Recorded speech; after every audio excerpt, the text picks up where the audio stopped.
Ladies and gentlemen, good day and welcome to Nava Bharat Ventures Limited Q2 FY22 earnings conference call hosted by DAM Capital Advisors Limited. As a reminder, all participant lines will be in the listen-only mode, and there will be an opportunity for you to ask questions after the presentation concludes. Should you need assistance during the conference call, please signal an operator by pressing star then 0 on your touchtone phone. Please note that this conference is being recorded. I now hand the conference over to Mr. Mohit Kumar from DAM Capital Advisors. Thank you, and over to you, sir. Thank you, Niro.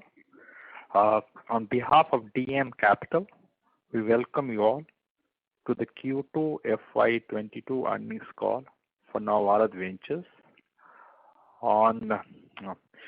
From the management side, we have Mr. Ashwin Devanini, Chief Executive Officer, Mr. G.R.K. Prasad, Executive Director, Mr. Nikhil Devanini, Senior Vice President, Mr. Sultan A. Bag, Chief Financial Officer, and Mr. V.S.N. Raju, Company Secretary and Vice President.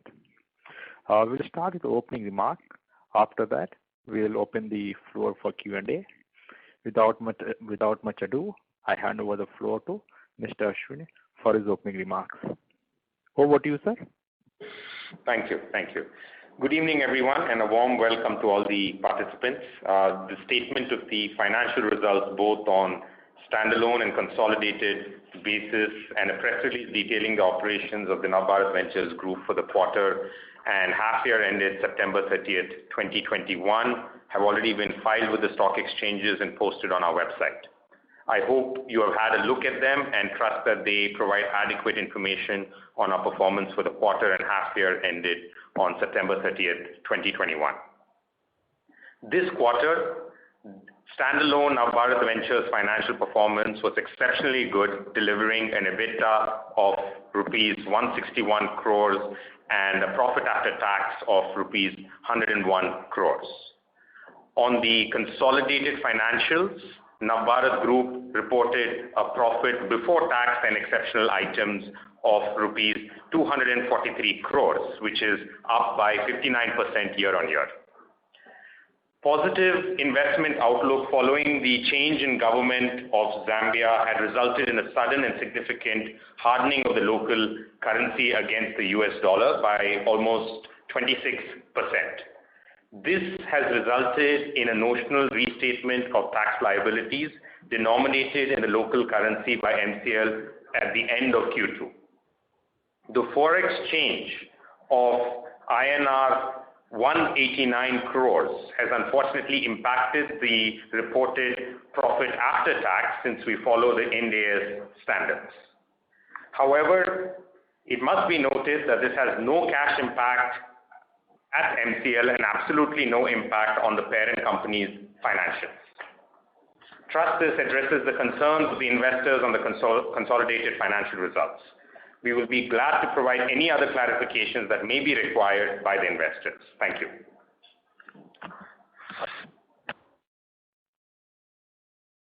So shall we open the floor for questions?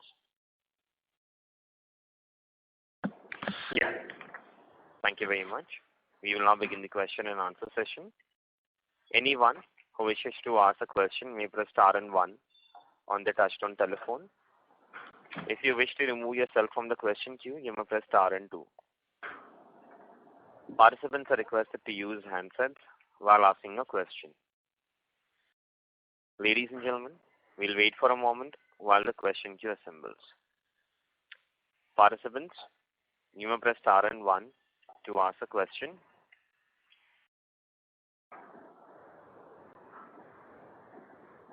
The first question is from the line of Mr. Srinivasa Rao from HCG Limited. Please go ahead. Good evening, sir. Congratulations for a very good set of standalone numbers. My first question is on the MCL outstanding amount. During this past 6 months, it has gone up by about 195 crores. What is the way out to get our payment for the power we are supplying to GESCO? And the second question is, when are we expecting the arbitration award? Thank you. Yeah. Thank you, Mr. Srinivas Rao.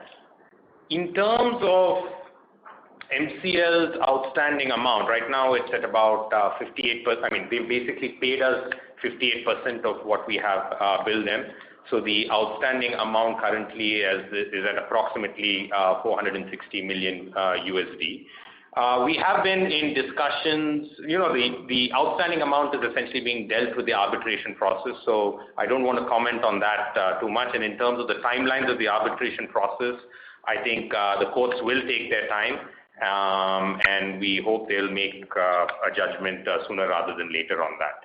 But with respect to the future tariff, we have been discussing with the power utility there, so that at least moving forward, the outstanding amount does not increase. But one thing I would like to add in general is I think it's important to know that the MCL project, there's no financial impact on NBV in terms of the liabilities and debt. Whatever we needed to put in financially, we have put it in the form of equity, and the project finance has been done in a non-recourse way. So in terms of the owings to the lenders or so on, Nava Bharat Ventures has absolutely no liability. Thank you. Thank you. Thank you. Participants, you may press star and 1 to ask a question. The next question is from the line of Hanish Aluri, individual investor. Please go ahead. Hi, this is Hanish. My question is regarding the goodwill. There is a slight increase in goodwill. Is it because of the acquisition of stake in BIPL? Yes, of course. We invested in BIPL shares to make a controlling stake in that company, which makes management much better. That's one investment. We also made some investments in some of the subsidiaries in the quarter. Okay, thank you. Thank you. Participants, you may press star and 1 to ask a question.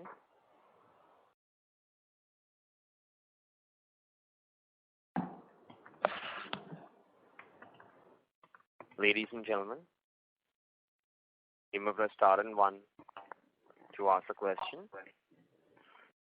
The next question is from the line of Mr. Mohit Kapoor. Please go ahead. Mohit Kumar, please go ahead. Yes, thank you.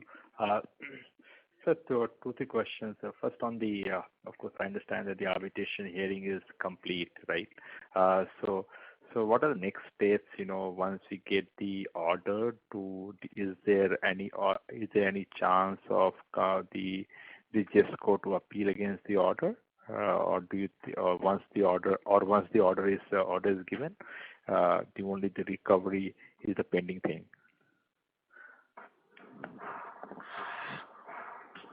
Mohit, you said you had a couple of questions. Is that? No, that's the first question. Secondly, of course, there's a very I think the merchant power has been the merchant rates have been very high, especially for the power sold in a quarter. So are we selling entire 150 megawatt and 60 megawatt in merchant right now, or are we looking at some short-term bilateral? And the related question is that there was last time you spoke that they were looking at some solution for 150 megawatt. Is there any update which you can share? And also, if any update on the 60 megawatt IPP which you can share with us? Yeah. So in terms of the Mamba Collieries question, Mohit, unfortunately, I don't want to comment too much on the arbitration process, and also whatever process may follow that, because that will just be me speculating, on what could happen and what would happen. We're looking at the current government change, like the rest of the world has seen, as a very positive thing in the country. You've probably seen even that's one of the reasons why the Zambian kwacha also had appreciated by over 24%. So we do see light at the end of the tunnel, but I think one important thing to note is as far as Nava Bharat Ventures is concerned, we are right now at the bottom in terms of this because all the financial exposure that we could possibly make has already gone in. So I think whatever happens will definitely be towards an upside for Nava Bharat Ventures because in terms of liability, in terms of further liabilities and so on, we have none as far as Nava Bharat Ventures is concerned. With respect to the independent power plants, both at Orissa and in Telangana, yes, fortunately, in terms of Orissa, we were very happy to note that the cases that we were fighting before were behind us, and it was operational, and we were able to take advantage of the higher IEX prices. Both the 60 megawatts in Orissa and the 150 megawatts in Telangana, we've been operating, making use of the exchange. And I think plants we have benefited from the increased rates and extremely high rates in October too. But we hope, I don't think it will be at the same prices, but we see a bright future for the power sector too. Okay.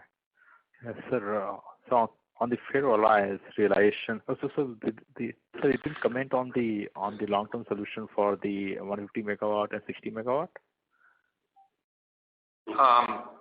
Mohit, actually the 150 and the 60 megawatt are both IPPs, so that has no bearing on the ferroalloys operation.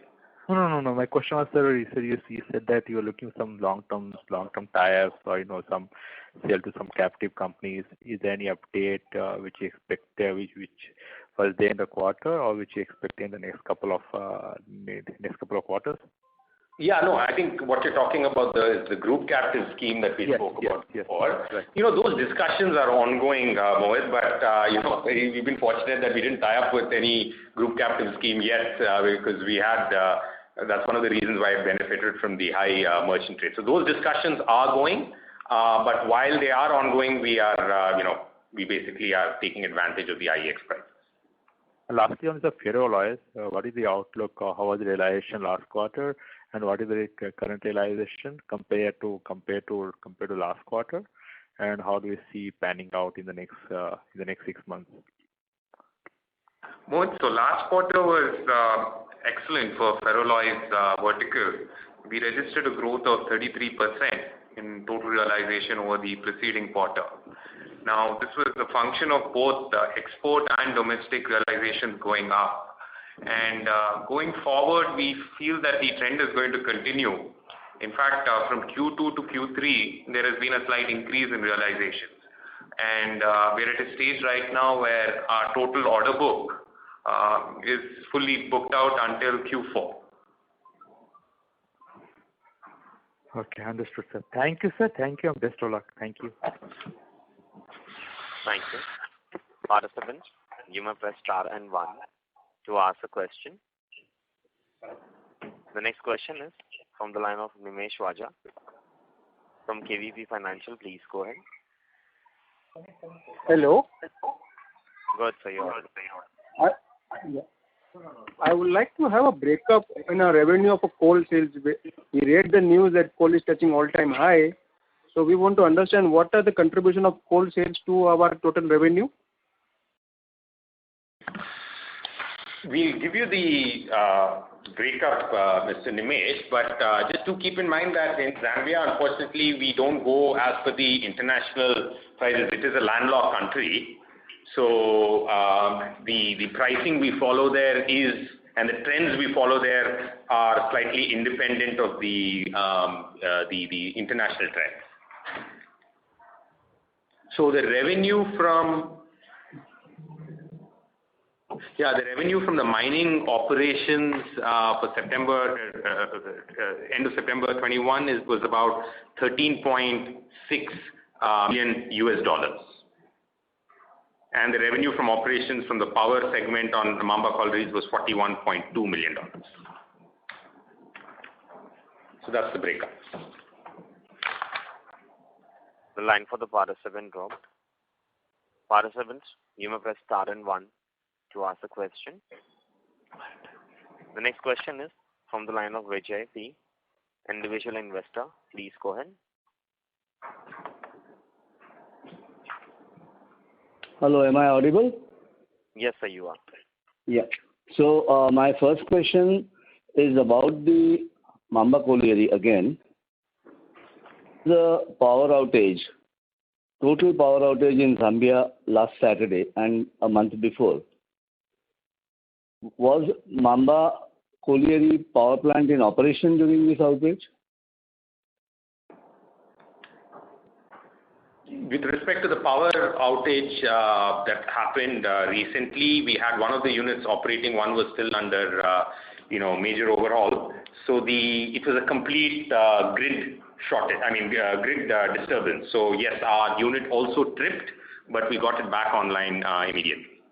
Yeah.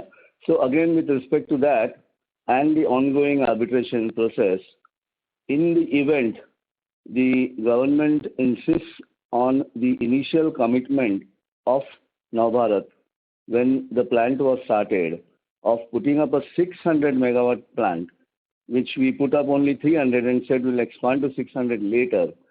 If that condition comes, since Zambia is in perennial power deficit, if that condition is put by the government for giving a favorable arbitration outcome, where does Nava Bharat stand? What is Nava Bharat stand to this? So firstly, I think there's no specific condition that we need to put up 600 megawatts. I think what the understanding has always been is we'll set up 300, we'll see how it works, and if the opportunity exists and we are satisfied as sponsors and shareholders, we will put up another 300 megawatts. So I think as far as we are concerned, we're still, trying to make sure that the payment mechanism works. And I think once that works, I do agree with you, there is a power shortage in that region. We could always look at potential expansion, provided all the securities are in place. So Nava Bharat is open to going in for the expansion, doubling the capacity to 600 megawatts. Well, it's conditional on a lot of things happening and taking place. So yes, if it makes financial sense, all the securities are in place, and we are extremely certain that the current situation we're facing will not be faced if we put another 300, yes, we'll be open to it. Now coming back to Indian operations, with the boom in ferroalloys, I asked this question once before. Do we have any plans to expand our ferroalloy operation, since almost 75,000 metric tons is committed to Tata Steel, which cannot be put to commercial use? That's right. Mr. Vijay, in our last call as well, we had addressed this point, and if you remember, we were banking on having a backward integration where we have certain fuel security, which kind of insulates us from any volatility in input costs. Fortunately, we have made significant headway in that regard. The government of Côte d'Ivoire in Ivory Coast has granted us a concession area of 64 square kilometers of where there are proven deposits of manganese. So work is underway to engage the exploratory works to ensure what the reserve deposits are and so on. So right after that, we are looking at it meaningfully in terms of expanding in India and abroad. But at this moment, we don't have a concrete plan to share. This Côte d'Ivoire mine, will it cover our entire requirement of manganese for the ferroalloy plant? It depends on what the reserve deposits are and what the quality of the ore is. Because even currently, to manufacture both export grade and domestic grade, we blend ore from different sources, high grade, medium grade, and low grade. So if the quality is all of high grade, which we find, then there is no requirement to blend other ores, and we can use that as a single source. Okay. Any update on the agricultural plants in Zambia? Yeah, so on the agri side, we have been taking it up seriously. In fact, we have been testing a couple of crops because one thing we've realized is rather than doing a mass farming crop like maize, corn, sugar, and so on, we wanted to look at high value crops. So we're still in the exploration stage. We're planting plots with different crops, recruited a couple of agricultural experts to help with that. And I think once something clicks, we will inform the wider group. Any progress on the monetization of idle land bank assets? So that unfortunately, including the sugar plant, yeah. Well, let me start with the sugar plant. Sugar plant has progressed. The asset sale has progressed well. We have been selling a lot of the equipment, piecemeal to traders and individual companies. That has gone well. The realization has been good, and almost 90% of the equipment has been sold. Now, with respect to the other land banks, in terms of Nacharam, unfortunately, that court case is still ongoing. COVID has unfortunately not helped with the timing. So things are being delayed. And in terms of Dharmavaram, we are still, given the location, we're still evaluating options of monetizing. Mr. Ashwin, my sincere request to you is to inform the investing public regularly about these developments, which we come to know only through the conference calls. Yeah, Mr. Vijay, I think if there are any significant developments, we do inform the investor community. Unfortunately, we can't inform the investor community about every step we take, but when there is a significant development, we do that. Now, the two specific developments that you disclosed just now about the acquisition of manganese ore mine in Kudawa and the 90% sale of sugar assets, this the investing public is not aware of, nor is any announcement made by the company about this. Yeah, no, with respect to the sugar assets, I think we've made it clear that we are selling the assets by piecemeal. Now, a lot has progressed, but it's difficult for us to inform the investment community for every piece of equipment we sell. So we found it prudent to inform them once everything is complete. And in terms of the Côte d'Ivoire exploration license, that's a very, very recent development that has just happened.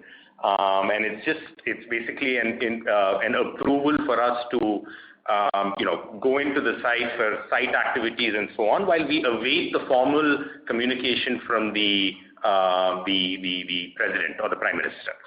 Yeah. So today's results announcement was not accompanied by any press release. So I hope at least the press release includes all these developments. We are putting out the press release. Once again, as I said, any significant development will be formed in the press release. Thank you. That will be all from my side. Thank you. Participants, you may press star and 1 to ask a question. The next question is from the line of Kritika Jain from Sequent Investment Management. Please go ahead. Good evening, sir. Thank you for the opportunity. So do we plan to acquire 100% in the Brahmani subsidiary? Well, at this point, we have a controlling stake. It's not, there is no immediate plan to acquire 100% or something because we have a minority stake. If the party is willing to look at sale or something, then probably we could look at it. We on our own is not putting any effort at this point because anyway we have controlling stake. Okay, sir. Thanks so much. Thank you. Participants, you may press star and 1 to ask a question. The next question is from the line of Nimesh Vaja from KVP Financial. Please go ahead. Hello. Sorry, my line got disconnected earlier. As you said that coal you do not sell at international prices. What is the typical discount on the coal prices? That is question one. And second thing, we would like to know on the company strategy going ahead. Is it we are seeing that we have unutilized assets and we are just banking on those assets to be utilized.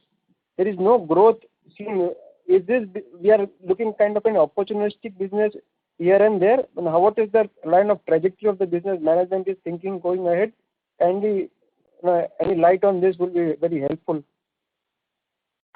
Yeah. So in terms of the coal question, Mr. Nimesh, like I said, we don't have any defense. It's not like a discount factor that we apply on, basically what the international prices are.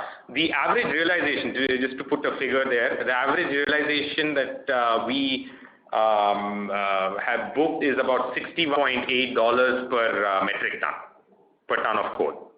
Now, the way we price is slightly different because it's landlocked. We are competing with other coal producers in Zimbabwe and so on. So we keep the coal competitive enough so that customers do buy from them. And we are proud to say that the majority of all the coal consuming customers in Zambia buy from us.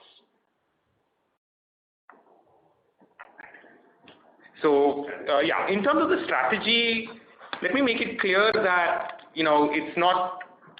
we're not just looking at making the idle assets operational, although we have done that with a couple of idle assets like the 60 megawatt power plant, and also we've been fairly successful with the thermal court equipment sales.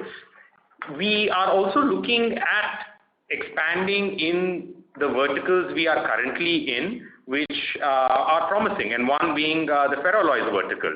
As we have repeatedly said, we don't want to increase furnace capacity or production capacity unless we have some backward integration, and that's why we've been actively pursuing acquisition and exploration of mines in manganese-rich countries, one being Cote d'Ivoire. So I think if we find that mine, and we hope we find it promising in terms of both quantity and quality, we will definitely consider expanding our ferroalloys smelting capacity.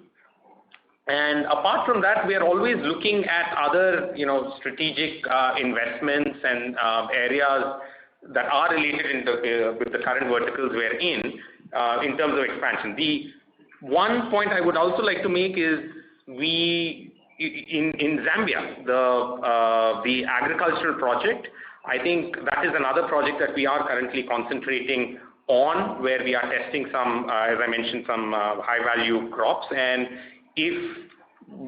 when we proceed, I think that will also be a significant, expansion for the company. But as far as we are concerned, we are always looking at, improving shareholding value by expanding in current verticals and looking at new promising verticals that could yield fruitful tomorrow. Okay. One last question, if I can ask. I will, one of our power plant, 150 megawatt in Andhra Pradesh, it happens, sometimes it remains idle, sometimes it is operating. So what are the logical decisions you need to take, tactical decisions you take while operating and getting it idle? Can you just elaborate on that? So as a continuity, as an investor, I will come to know that this plant will remain operative or will remain idle, because 6 months back it was idle, now it is operative, as you see in the power units. Can you elaborate? Yeah, so in terms of the 150, as I mentioned previously, while we are looking at group captive opportunities, which is an ongoing process and which requires several approvals, we've been subject to selling in the exchange, the IEX. Now, if the IEX prices are low, where you're not even able to recover your variable cost, which is your coal cost, there's no point continuing to operate the plant. So that's when we turn it off, and when prices go up, we turn it back on. I mean, we would hope that prices would remain at high levels all the time, but unfortunately the reality is not that. But given where the market trend has been going, at least if you look at the the Q2 power prices, which we think will be able to sustain moving on to the next few quarters, we should be fine with the 150 megawatts. Okay, thank you. That's from my side. Thank you. Participants, you may press star and 1 to ask a question. Next question is from the line of Neeraj Khandelwal, individual investor. Please go ahead. Sir, my question is on this manganese ore mine, which is there. What is the term and the lease period, basically, and are you paying any premium for this particular manganese ore mine that you just mentioned in the call? And my second question is on the power plant, the second power plant, which has been shut down mode for past 6 months. What is the status? When is it expected to go live or come on this? Yeah. Mr. Neeraj, thanks for your question. I'll take the first part regarding the manganese ore mine. The license we have been granted is for an exploration license. The period for exploration is given to us for 4 years. We feel that it should not take that long. We should probably complete it in a year or so. Now, post exploration, the government grants you an exploitation license. That license is valid for a period of 20 years. Yeah, sorry, Mr. Neeraj, I didn't get your second question. Could you repeat that? Is there any, so once they grant us the exploration license, is there any premium that we are supposed to pay, like currently for other iron ore and everywhere, where anybody is buying that, getting that ores allocated, there's a premium that gets paid across by the company who's been allotted the coal. And the other question was on the power plant status. What is the status of the second power plant, when it is going to go back into production? Are the machineries, the critical parts, have they been arrived? What is the status on that? So, Mr. Neeraj, there's no premium as such that needs to be paid, but given that it is a natural resource of the country, the government takes 10% as free shares in the subsidiary holding company. So the profit sharing mechanisms would be that the government would, due to its 10% holding, would get an appropriate portion of the profits, which amounts to 10%. Yeah, and in terms of the second unit for the overall, that has been completed. So currently at Mamba, both the units are running at full capacity. Okay, that's it from my side. Thank you. Thank you. Participants, you may press star and 1 to ask a question.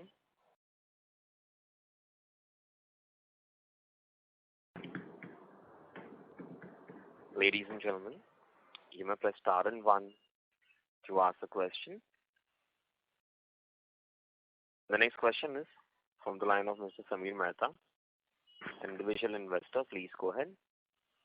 Yeah, I have a couple of questions. I was looking at your consolidated segmental report. It shows that the mining revenues this quarter have been probably up by about 8 to 10%, but the mining profitability is down by about 30%. So is there a specific reason for that? That is the first question. And the second point is on the Mamba receivables. You gave us a consolidated number from 2016-17. But wouldn't it be prudent to give us a rolling number for the last 4 quarters, because that is more relevant? At some point it was 80%, then 70, then 60, now it's 58, because it takes the historical numbers into calculation. Now, if you just want to look at the last 4 quarters, what is the revenue accretion to us? These are my 2 questions. Thank you for your question. Regarding the mining overall revenue, it has increased to $13.6 million in the quarter, compared to $10.4 in the previous quarter. Hello? Yeah, the profitability. There is a slight decrease in the profit. May I request you to mute your line from your side, please? Samir, may I request you to mute your line from your side, please? Yes. Thank you. Yeah. The profit before tax from the mining division for this quarter stood at $3.7 million as compared to $4.3 million in the previous quarter. The reason for decline is because of the taxes that we have to pay in the Kwacha, and similar to the mining, the power division, there is a translation loss, a forex translation loss when you convert the Kwacha tax into US dollars. So that's why the profit in US dollars is slightly lower as compared to the previous quarter, though there is a slight increase in the revenue. Sure. And this is a notional loss.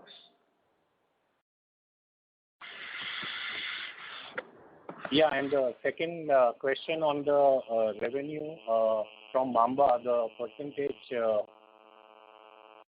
can the management give us on a 4-quarter rolling basis the percentage receivable? Yes, every quarter the financials are published on the company website, sir.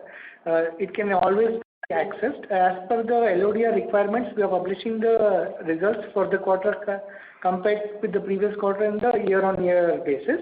But if you specifically require, the financials are always available on the company website to be downloaded for viewing on quarter-on-quarter basis.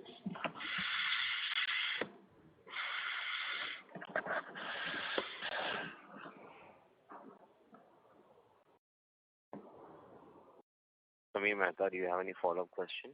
No, I'm good. Thanks. Thank you. Ladies and gentlemen, you may press star and 1 to ask a question.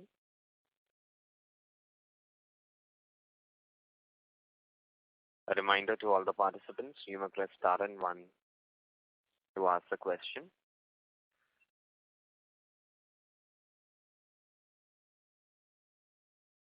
As there are no further questions, I will now hand the conference over to the management for closing comments. Thank you very much, everyone, for your participation in the call. I hope we've addressed all the queries adequately, or if there are any questions or clarifications that remain unanswered, please get back to us and we would be happy to provide answers on a wider investor platform. Thank you all once again. Thank you very much. On behalf of DAM Capital Advisors Limited, that concludes this conference. Thank you for joining us. You may now disconnect your lines. Thank you.